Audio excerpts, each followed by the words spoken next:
So how do we test in general models, and how do we combine with this, how do we come up with various strategies? First of all, most of the time we don't test them on individual stocks. In finance, we usually build portfolios, and there are many good reasons for why we do that. For once, if you deal with individual companies, you're going to have to deal with a massive cross-section of individual stocks that change their underlying properties all the time.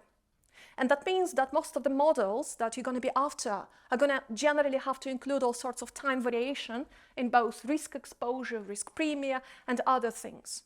And so that often makes analysis non-tractable, because also the universe of firms itself is changing all the time. You have new companies coming in, and you have also businesses that obviously disappear and die out. Information about the company is also very sporadically observable, and I know some people in the audience are very well familiar with this issue. So there is a lot of the unbalanced nature to the data. So what people do instead, they move away from individual firms and they try to form portfolios where they group similar firms based on their underlying characteristics. So you can think of it as a non-parametric estimator, where you sort of try to group similar objects together, and as a result you get away from idiosyncratic noise and you try to focus on the systematic part.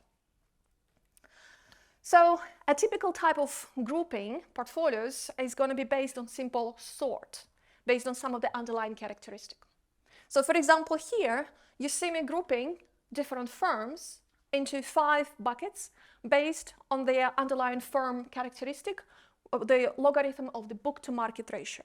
Book value of the assets divided by the market value of the assets. So these are 5 portfolios, and whatever is going to go into the top 20%, the next 20% are all going to be grouped together. And that is going to become our testable security. So there are many benefits to why that kind of help to overcome a lot of things. For example, one firm in different years, it could be belonging to group number 1 or group number 5, but we don't care what actually is happening at the firm level, because we're just talking about different features of the business. We also move away from pricing names of the businesses to the actual fundamental features that they represent. So we focus on firms with specific characteristics instead of firms with specific names, specific IDs, if you want. Obviously, as a non-parametric estimator, it enjoys a lot of nice properties, but it also is actually a very non-standard line. So for those of you familiar with non-parametric statistics, if you think about this as something like a kernel estimator, it has a lot of weird properties. Because think of what happens, for example, when you're right in between 2 buckets, number 1 and number 2. You're just a little bit on the left, and you already belong completely to bucket number 1.